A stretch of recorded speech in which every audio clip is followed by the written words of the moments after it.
Nigerian women have never hidden from politics. Historically, there have been great female politicians in the history of the country. There have been women who set great examples and fought for the recognition of women in determining the fate of the future. As it was with Nigeria, so it was with other African countries. African women were part of the liberation struggle of the continent.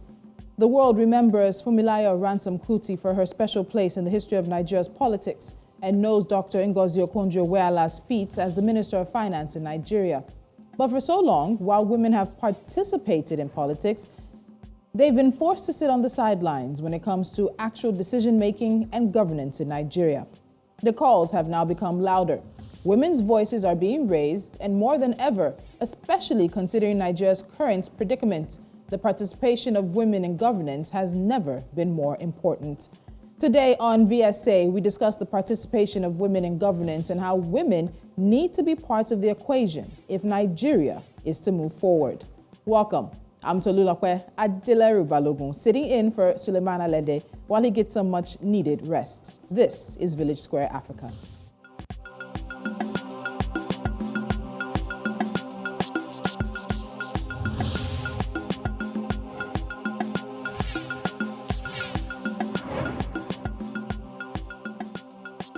So for our discourse tonight, there are a few things I would like you to remember. The only time a woman became a governor in Nigeria, she was in acting capacity. That was Virginia Etiaba, acting governor in Anambra State from November 2006 to February 2007. In women's representation at the parliament, Nigeria ranks 184th out of 187 countries. Of Nigeria's 469 legislators, only 21, a paltry 4.47%, are women. The number has actually decreased in recent years. The highest number ever attained was in 2007, when there were 36 women in Nigeria's National Assembly, representing 7.6%. Currently, 15 of the 36 states in Nigeria have no women in their legislature or state house of assembly, and there's only one woman in the parliament in northwest Nigeria. These are staggering statistics and are indications of why Nigeria may have continued to struggle with governance and leadership. And this disposition to ignoring women in governance in the country leaves a big hole in the affairs of the nation, as a strategic group of people have been denied the chance to make a difference. Now joining me today in the studio, I have Patience Ndidi. She's a 2023 presidential aspirant. And joining via Zoom is Kato, the executive director of Dinidari Foundation. She joins us from Abuja, Nigeria. Ladies, welcome. This is VSA. Thank you so much for joining me today. Thank you for having me. Thank you for having me. I want to start with you because when we look at the numbers of women's participation in the National Assembly, we've seen that there's been a decline over the past few years. And from 2007 to now, the number of women in Nigeria's governance, in National Assembly in particular, has actually reduced, pointing towards a regression. Why do you think the country has regressed in this area? Is there a pushback, or is it that there are not enough women coming out? What do you think it is, Ndidi?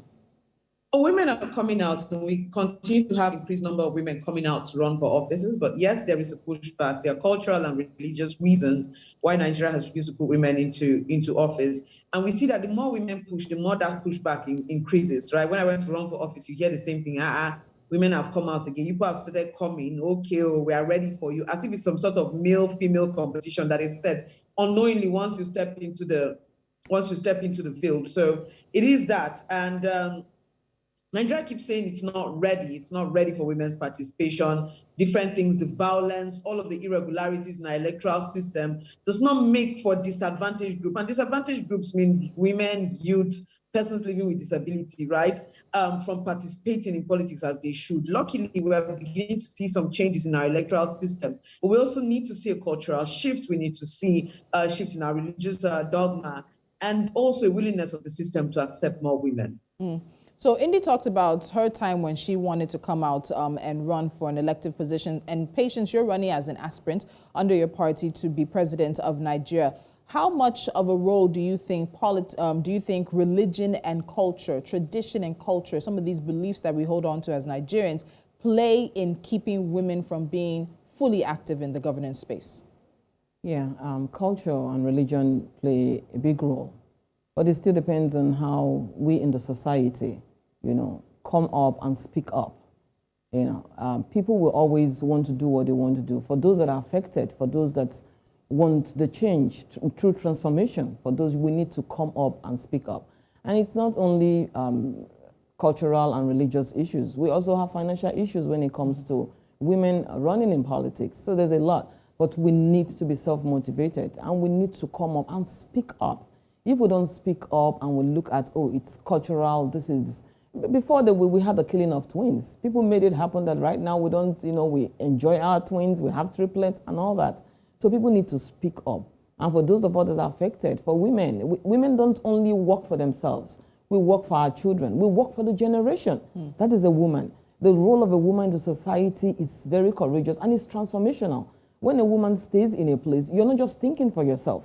You're thinking for the community. You're thinking for the society. You're thinking for the global community. That is a woman because you are a mother. You're a nurturer. You're a thinker. That's also, we should not just be thinking, oh, yes, the cultural thing is there. The religious thing is there. What are we going to do about it? Fold our hands and think that one day it's going to just roll away? No, it's not going to happen. So we have to, be on the table. We have to speak up until we see the change that we actually desire.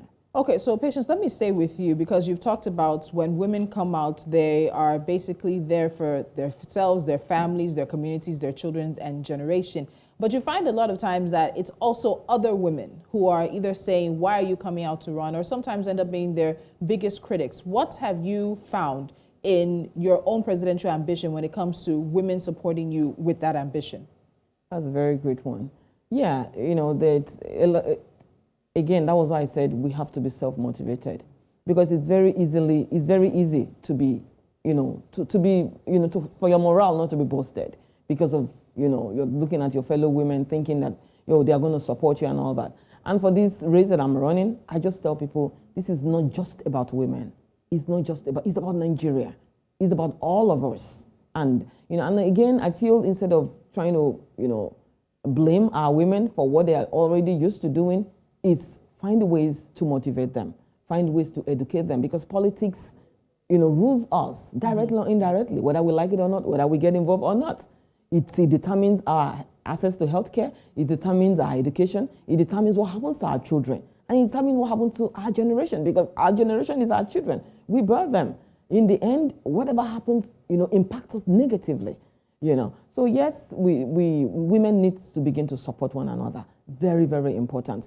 Because just like these questions I've had in all interviews, and it begins to okay, why are you even going there? And that is one thing we have to be self-motivated because there's a lot of things to bring someone's morale down when you begin to hear this kind of things. And in hearing this kind of questions and it's expanding my intellect, it's making me understand that yes, you're in for a fight and you have to be ready for it.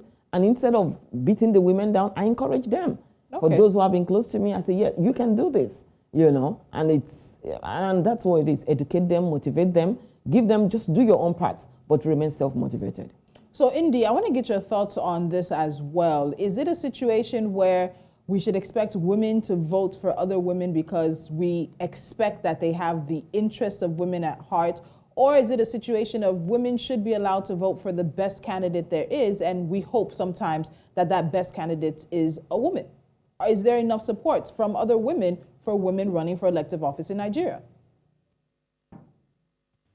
Definitely, women should be allowed to vote for the best candidate, and we hope that the best candidate is a woman. But what socialization does is that it makes even women to not think that the woman should be there in the first place. And so these are the things we're supposed to be battling against, right?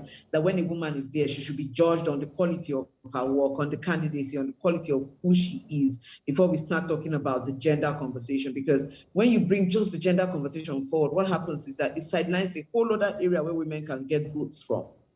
So what we need to do is for women, when we start saying women do not support me and all of that, women are not socialized to see women in leadership positions. We need to look at this from a whole bigger angle than just, oh, this is what women are supposed to do. Once a woman comes out, women should vote for women. There will be a pushback against that.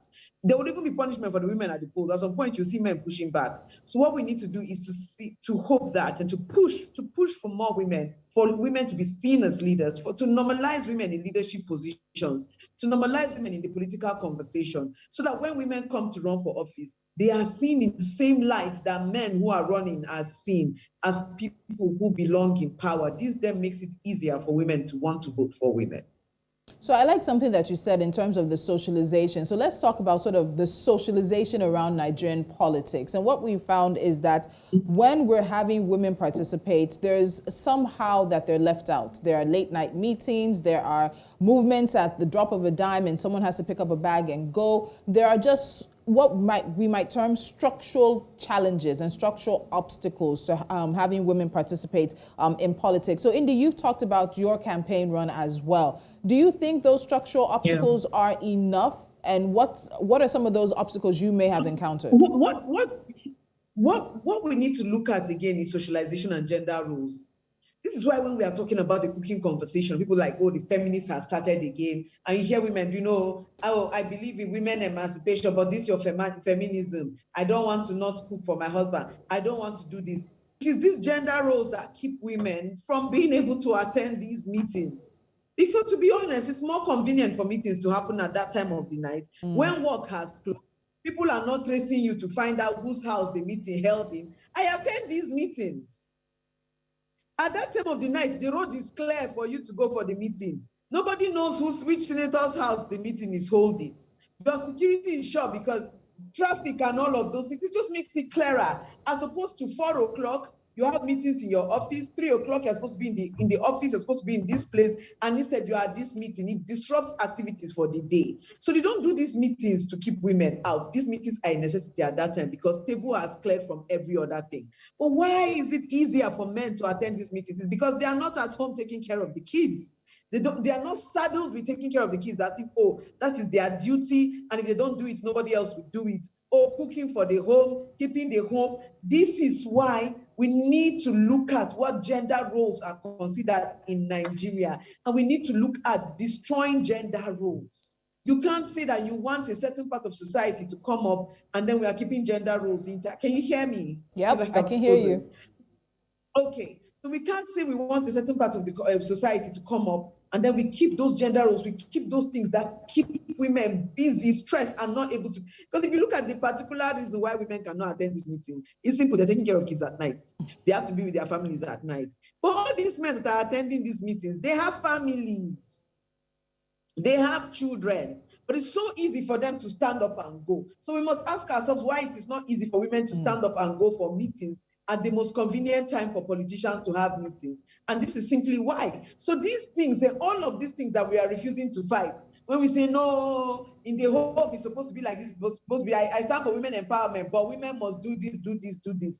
These things affect a certain other thing. This is why we must look at the bigger picture and know that, look, from the slightest thing, freedom is key. Equal rights is key from the slightest thing because those things affect the bigger picture.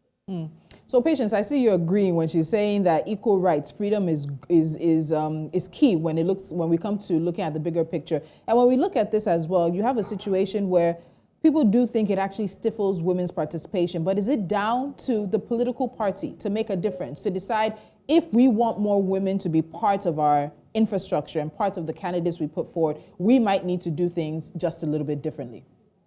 Yeah, the thing is, the trouble is there for women. You know, the oppression is there for women when it comes to them coming up. And for the political party, I think I've not seen a constitution that says, oh, we don't need women and all that. No, the meeting must be. But even if the meeting, like she said, yeah, the meeting can be at any time, you know, but we have to be ready. And again, it still boils down on the woman agreeing to even be there. There's so many of we women, we are the one who actually downplays things for ourselves. Not that the husband is even not wanting you to be, you know, to be front and center. To be front and center, to be where you need to be. We women that still say, oh, no, this is what I'm supposed to be doing. This is what I'm supposed to be doing. And no man wants you, no one else wants you to grow if you don't want to grow. So it now boils down on us to actually enlighten them and educate them. I will use this example. I chaired the diaspora, the Nigerians in Diaspora organization, for 3 years as a woman. Okay, Nigerians in Diaspora organization started in the year 2000. I joined in 2014. I came on the board in 2015 as the PRO and also the first president of Maryland local chapter. In 2017, I looked at the whole thing and I said, I think I can do this. There's a lot of things I think needs to be structured. And guess what? Nigerians in Diaspora organization is a male-dominated organization. When I vied for the position of the chairman of the whole of the United States, there were 30 men on the board and 4 women. So I wasn't looking at them as men or that we have few women. I just look at everyone as a leader. I didn't think of gender. I never thought of it.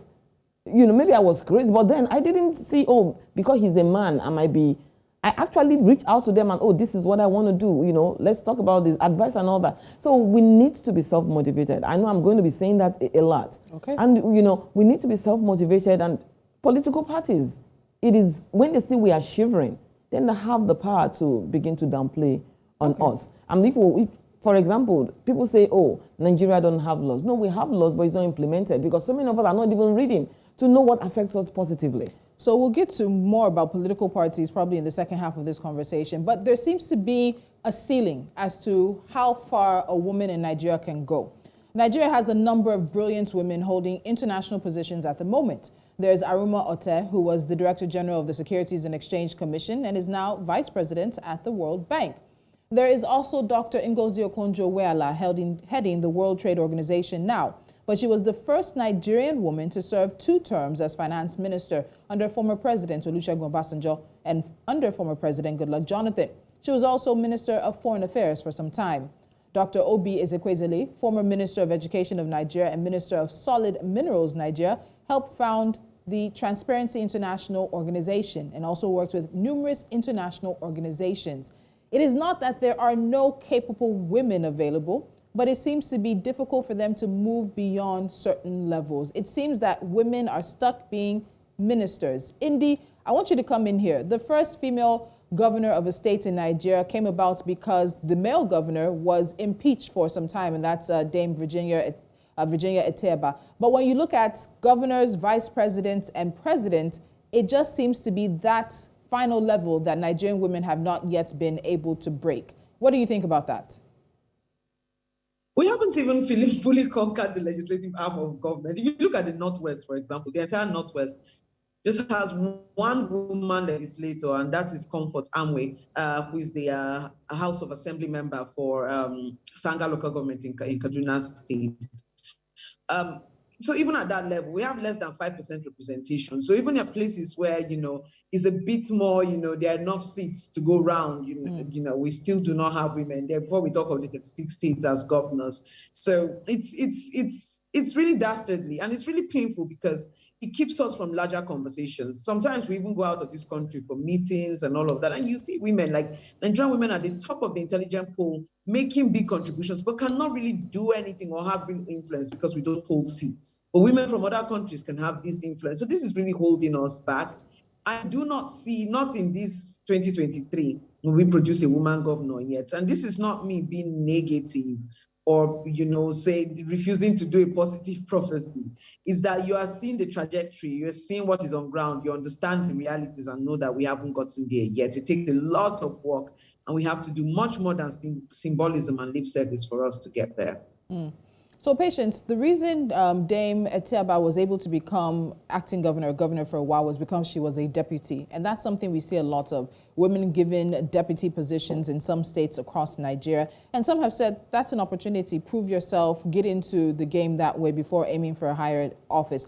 But that deputy position, given how our politics is, it can be a very tight, constricted position. Is that, at the end of the day, political reward just for people to be able to say that they have women somehow in their cabinets involved in their government? Is there a way for women to stake a better, more solid participation and stake in the game? Yeah, that shouldn't be a reward because everyone has a right, and for women having to want the second place or to be a second citizen when it comes to governorship or presidential or whatever. It's not a reward. If you earn it, you earn it. And there's something in the said that I want to bring back. In her foundation and what she's doing, some women tell her, oh, I believe in it, but this one that you're talking about, oh no, I'm not interested in that, or this is the way it should be. Again, is we downplaying ourselves. Women are 49.3% of the Nigerian population. We equal the population. And then you have youths and all that, because your children will always listen to you when they know, that you know what you're doing. And it still depends. We also need women who have the compassion to also do some things, in leadership. So it's one, we downplay on our abilities and the capacity that we hold. And we should understand that our population is big enough to actually speak for us if we come together and unite and want to do what it needs to be. Again, we'll keep educating and keep the positive mind that, yes, things are going to be transformed, whether we like it or not. For the few ones that are speaking and the few ones that are coming out to do something, I say, let's continue. And even as we continue, let's continue to educate those who feel, they have no place. It is not a reward. Everyone has a right to be the president of Nigeria, to be the governor of a state. There was a story I heard of a woman. I think it was... I can't remember the states, but she won. They even had to take the election to Abuja, and she won again. And the traditional leader in the area said, oh, why should a woman be this? They should give her deputy. And she agreed to be deputy. I will not agree to be deputy. If I earned it, if I don't earn it, that is fine.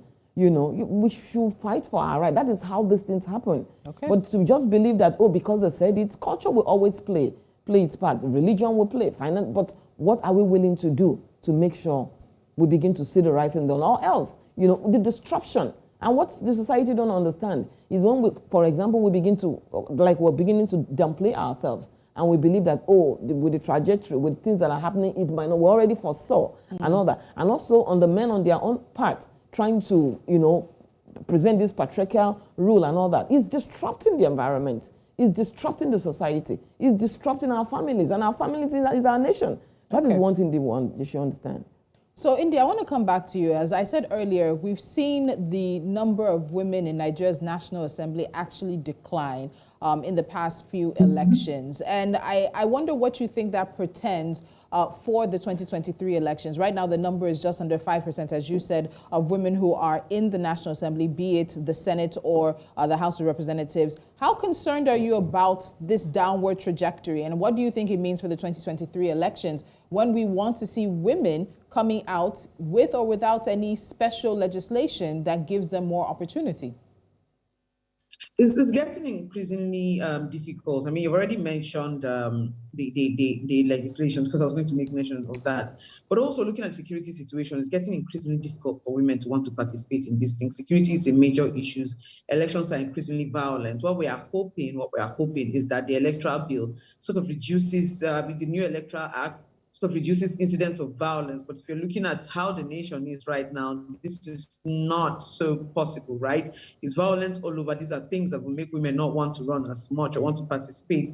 It takes going around this country, going around different communities to campaign. And right now, our roads are not safe, all of that.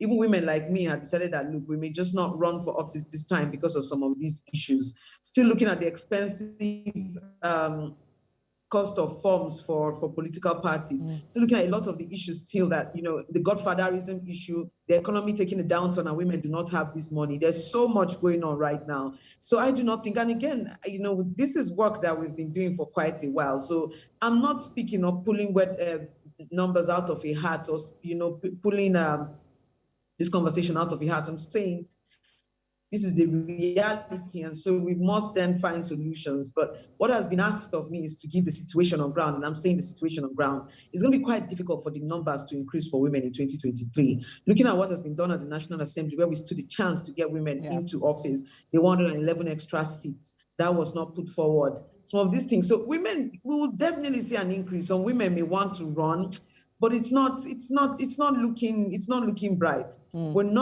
We might see, when it comes to lip service I'm running, but the quality of the running is the issue. Some people may run and never leave their house. Some people will run more on social media than they are running on ground. But actual women who want to get into office, we're not going to see the quality of candidates improve.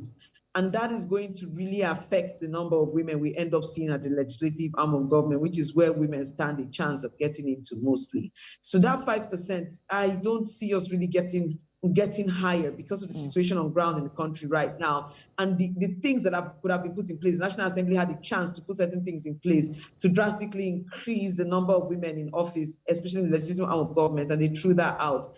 And we could have also seen 35% affirmative action, which would have made more political parties have more women, at the National Working Committee level, at the State Working Committee level, and the local government level, and at the ward level for political parties, to see that at least more voting delegates can present more women candidates, more women delegates can present more women candidates, but we don't have that. So it's still a men's game, and it's still going to be quite difficult for us coming to 2023.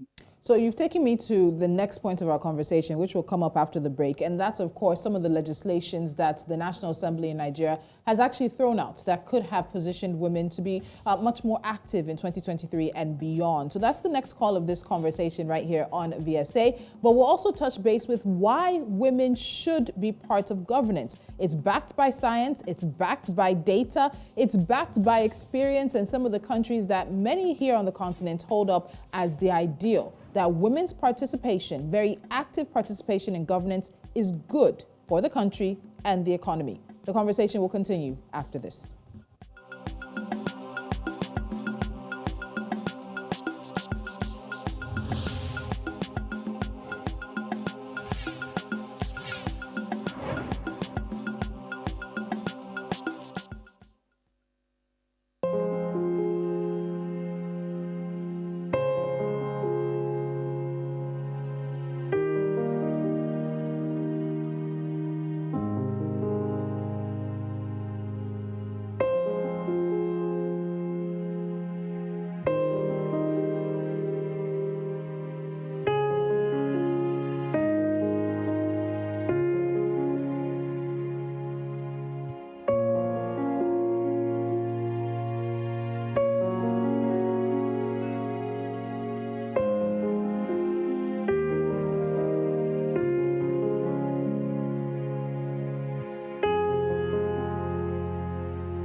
You're watching VSA on News Central. I'm Tolulope Adeleru-Balogun, sitting in for Suleiman Alade as he takes a much-needed rest. Today's conversation is on women's inclusion in governance. Now, a few points to note in our conversation. So with special seats and better participation of women in politics and governance, there are greater possibilities of better results.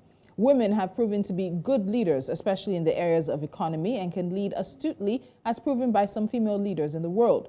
A majority of the nations of the world with a good level of growth have women playing significant roles in their legislative endeavors and, of course, the executive. I also have with me my guests, Patience Ndidi, as well as Kato, who are joining me today for this conversation. So let me come to you, Ndidi, but before that, let's talk about the bills. I know that India had mentioned them a bit, but let's give some more perspective. Now, first introduced in the 8th Senate in March of 2016, the Gender and Equal Opportunities Bill seeks to give women equal opportunities in employment, equal rights to inheritance for both male and female children, equal rights for women in marriage and divorce, and equal access to education, property, land ownership, and inheritance. The bill was rejected by lawmakers, male lawmakers, who argued that the Nigerian Constitution was clear on the rights of citizens, including women. Senator Olujimi reworked the bill to address the issues raised and represented it to the Senate. This time it scaled second reading and was referred to the Senate Committee on Judiciary, Human Rights, and Legal Matters, but no public hearing was held. In November of 2019, the bill was reintroduced, and during the second reading last December, two senators, Aliyu Wamako and Yusuf, argued that the word equality was against the socio-cultural practice of Islam. In all honesty, the most recent rejection of the issues for women and affirmative action was not surprising. This time, the National Assembly rejected 5 bills: a bill to provide special seats for women at the National Assembly, affirmative action for women in political party administration, and a bill to grant citizenship to foreign-born husbands of a Nigerian woman. Others are 35% of political positions based on appointment to women and creation of an additional 111 seats in the National Assembly, as well as at the state assemblies, and affirmative action in favor of women in appointive positions. So, Ndidi, let me come to you now. Women's inclusion in governance, but we've seen constantly a pushback from those who are meant to be more forward-thinking, meant to bring the country, even if the country is kicking and screaming, but you know this is the right direction. They're the ones who are meant to bring the country forward to the 21st century, but they're the ones who have constantly, time and time again, said no. What do you think that says about the work being done to get women more included in the governance structure? Yeah, I see that even for them to even think of putting these bills together is because there's been agitation that women are not represented. And for those that are represented, my question is, what are they doing? How are they helping even if we have only 2 women or 3 women or 5 women? Are they the kind of women that are compassionate? Are they the kind of women who actually want other women to see the need to be in politics? Again, power has never been given to anybody. Power is taken, And again, I think I want men and women to begin to see leadership as not a competition thing. It's a collaboration. It's for our children, our society, to be better for all of us.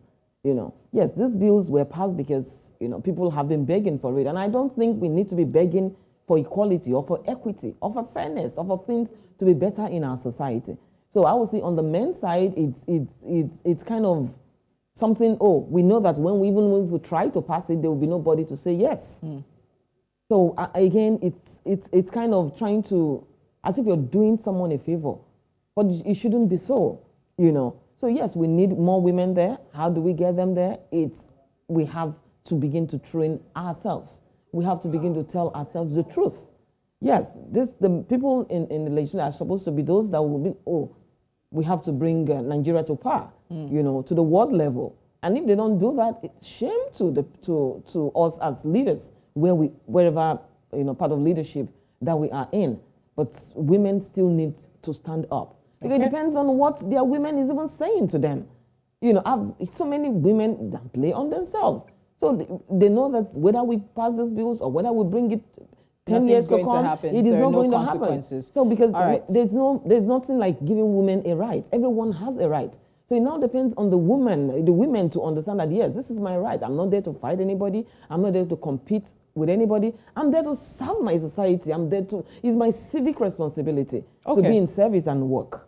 So, Ndidi, I want to get your thoughts on the special seats bill in terms of adding on seats for Nigerian women. Do you think that in the long run, if a bill like this was to pass, maybe eventually, or was to come back in some form, it would actually get Nigerian women what they want? Because this is basically asking for a quota, and there are different types of quota systems that can help to provide more opportunities for the people the quota focuses on. So you could have party quotas, legislative quotas, as well as reserved seats, and that's what this conversation is now getting into. Do you think it's the right way to go? Is it the only way, and is it the answer, actually, for Nigerian women and governance?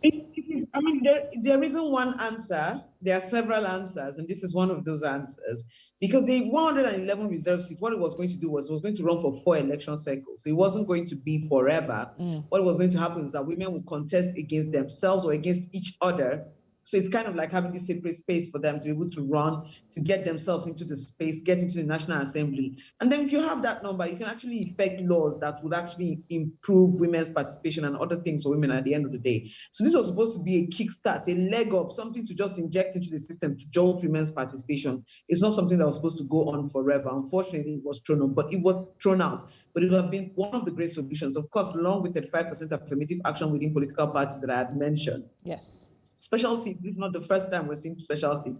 It has worked in Kenya, it's still working there, and it can work here. And please, the excuse that the National Assembly is too expensive, all of that, you can drive down the salaries. It's not because of money that women are running, because they'll enter there and earn more money. No. Women want a shot at leadership. So if we're being serious, we need more women inside there. And our legislators already earn too much already. You can drive down the salaries and ensure that we have more people in National Assembly. So let's talk about the parties now. So there's also, as you mentioned, the affirmative action for women in political party administration. As I said, it's an electoral quota that you could have. This is a party quota now. But when we have party candidates, they'll come and they'll speak and they'll say they're for Nigerian women. They want to do things for Nigerian women. But this was an opportunity for us to see a political party stand and say, this is something we believe in. We're going to lobby all of our members who are in the National Assembly and have them stand behind this affirmative action for women in political party administration. But we didn't see this.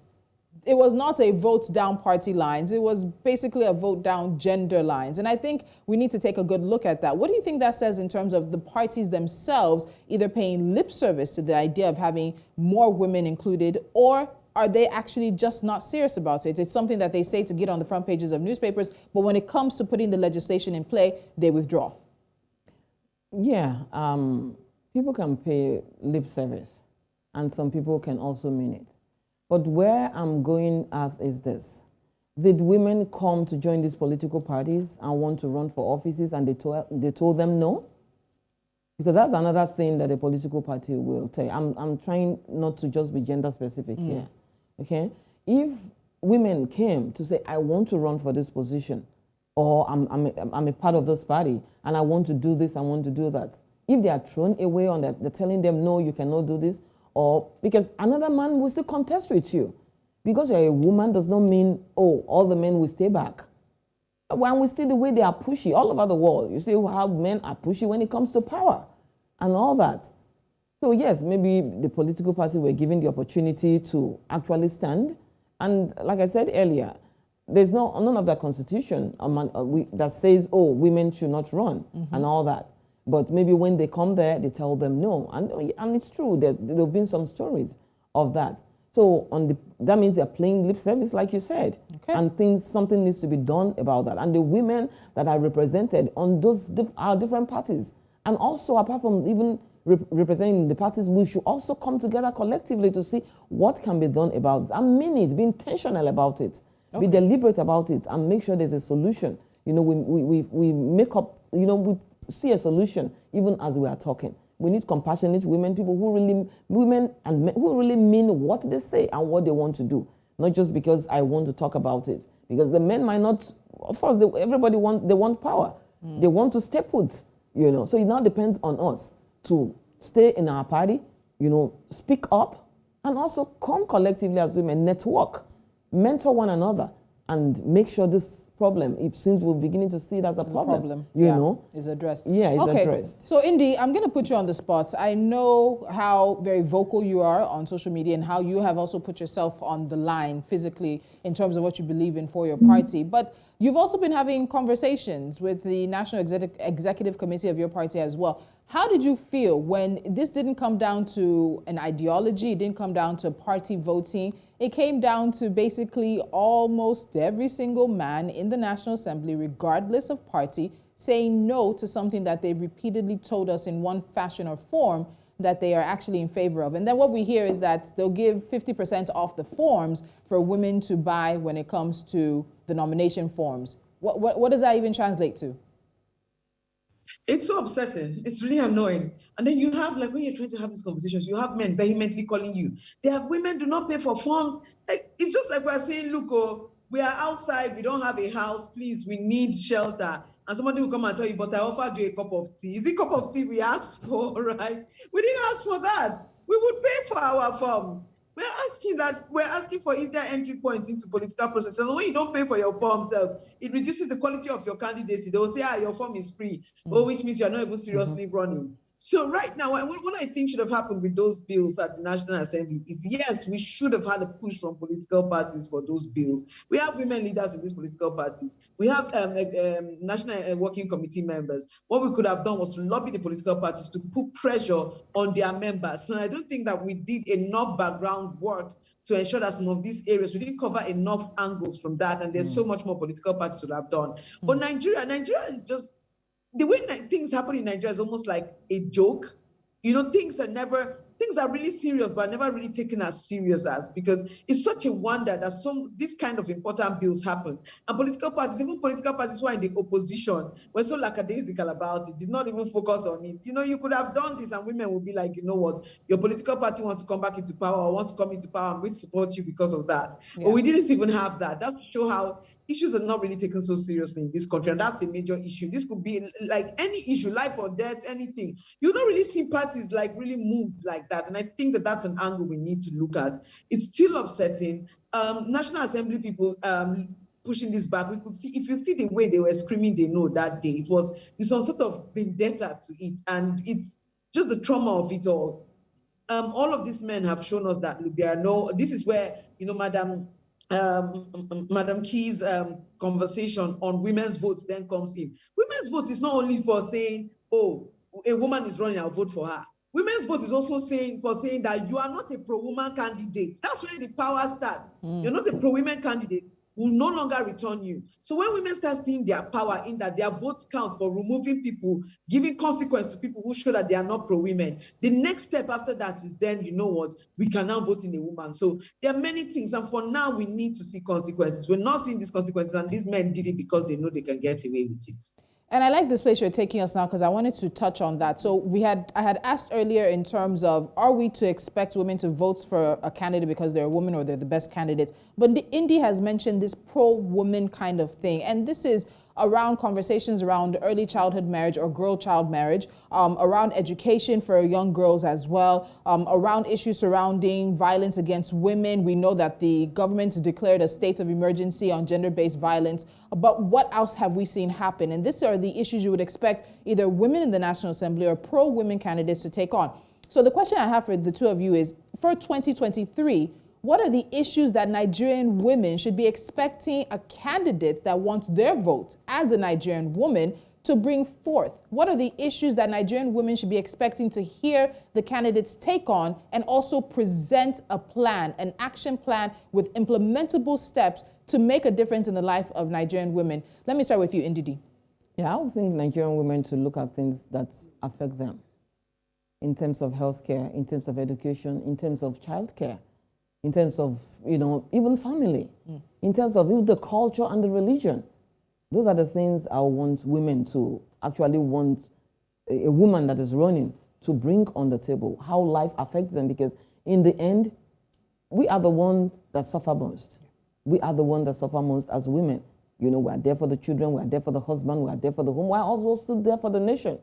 So I would like women to actually look into a genuine person, someone who has compassion.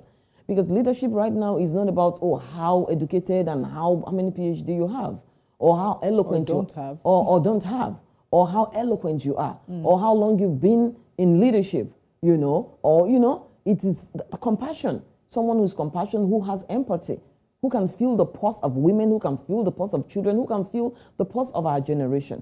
That is what I want women to be looking at. How, the woman running, how the woman is speaking, not just for them, because in short, when you speak for the woman, you speak for the generation. And that's why I was like, this is not just about being gender specific. If somebody who is running, a woman who is running and is speaking to the values that women want to be represented, how culture has brought us down, how religion has brought us down, the things that we're going to fix, not competing with anybody, but putting the right things where they need, when they belong. Access to healthcare, our education, how things affect our children. Indy, I want to get your thoughts on that. So if you have a candidate who says, I may not be a woman, I may be a woman, whatever it be, but I am interested in the issues that affect Nigerian women, and for running in 2023, these are the primary pillars I'm going to base my interactions and my intervention on behalf of Nigerian women on. What are those issues for you? Can you hear me? Yes, I can. Please take it again. So if there was a candidate who was running on claiming to be a pro-woman candidate, what would be the pillars of their agenda that you would base possibly deciding to vote for them on? What are the issues Nigerian women face that need to be paramount, front and center for the 2023 elections?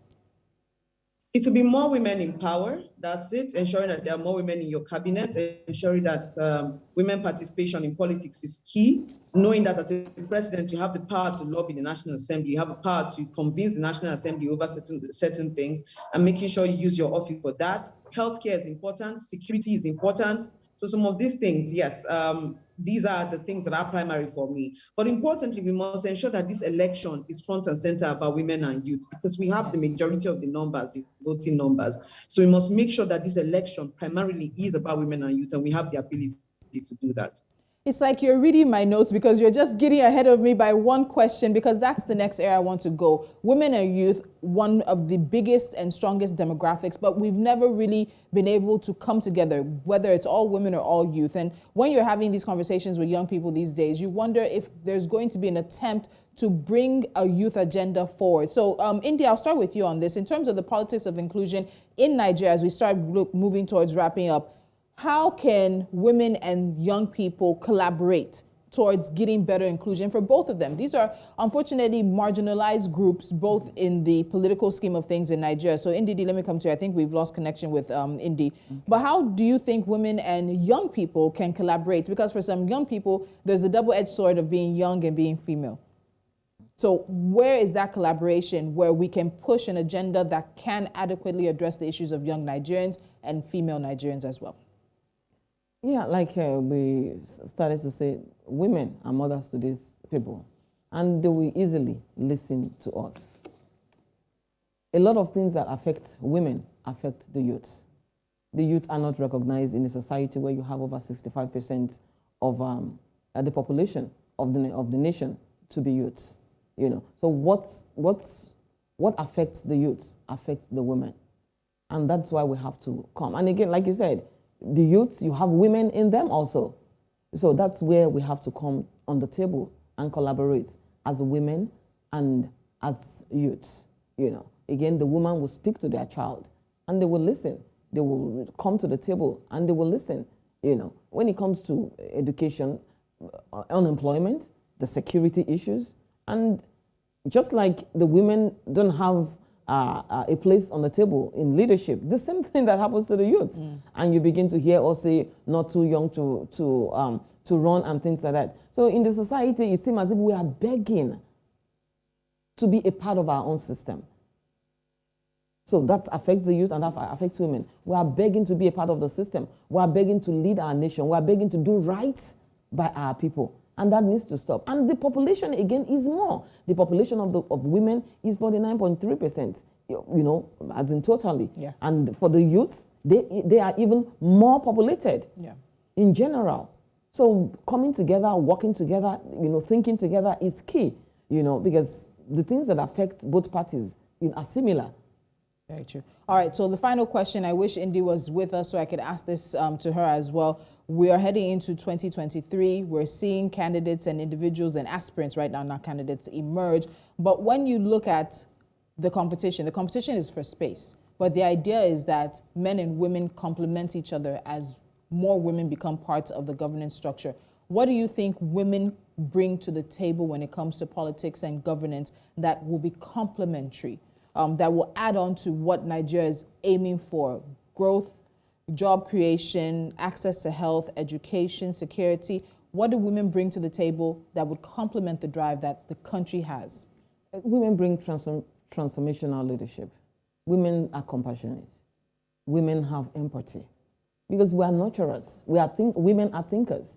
As you're talking to me, the next thing I'm thinking is, how would this affect children? How would this affect the education? How would this affect this community? That is the first thing I want to think about before I give you my answer. So for women to come on board is very, very key. You know, and when women come on board, again, we don't just think of self. Majority don't think of self. Of course, we have had women who do some despicable things and you're like, oh my God, is this a woman? And all that. But we will be able to, you know, see people who have compassion and be able to note them down. So when women come on the table, they come with love, they come with compassion, they come, and for the society, not just for self. Yeah. And Nigerian people were smart, were intelligent, were able to, you know, read up on somebody, were able to ask questions, and were able to even see characters on how this person has performed before, whether in a school, whether in a group, or in a business. Whether in a business, very important. whether you in a managerial position, because we're dealing with human beings. I tell people you don't have to have been a local government chairman or a governor or this to be able to manage, because it's all about management of people. You know, even you've been able to manage people in your business, been able to manage people as a consultant, been able to manage, you know, for my own sake, been able to manage Nigerians in that, and that's a big deal. You know, it's ruling a whole sector of people that are very vibrant, that are very intelligent, that are very opinionistic. Okay. They have opinion and all that.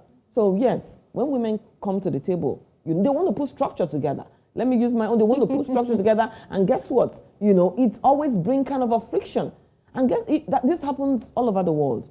For example, as an agile leader, you know, when you go to Google, you work with the State Department, you want to tell people how to move from traditional project management into agile. You know, it's difficult. There's always going to be pushback. It's difficult. Okay. But we have to stay put. We have to be self-motivated. We have to understand the innate ability that we have as transformers, as courageous people, as people who are selfless. You know, we know how to manage things. You know, yes, some people will still fail. But if you're talking about, oh, but this woman did it, what about all that the man has been doing for years? And I think we'll end it on that note. If you're talking about what this woman did, because I remember very clearly the issues that came up with the former governor of Anambra State after she left office, then what would you say about all the men that have held some form of leadership position? I'd like to say a very big thank you to my guests for today, Ndidi Kato and Patience Ndidi, in this conversation about women in governance, women's inclusion in governance. And I want to go back to some of the points highlighted earlier on and leave you with that. Women's representation at Parliament in Nigeria ranks 184th out of 187 countries.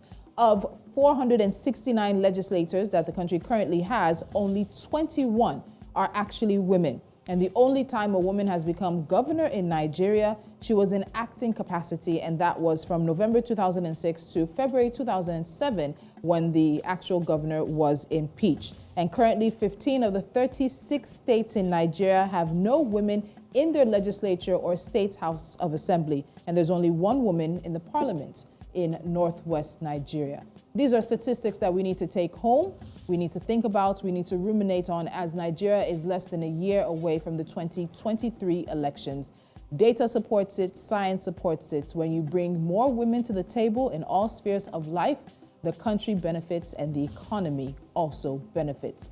What kind of Nigeria do we want after 2023? If the women are not at the table, we're not going to have that Nigeria. Thank you so much for watching VSA. My name is Tolulope Adeleru-Balogun. I'll see you again soon.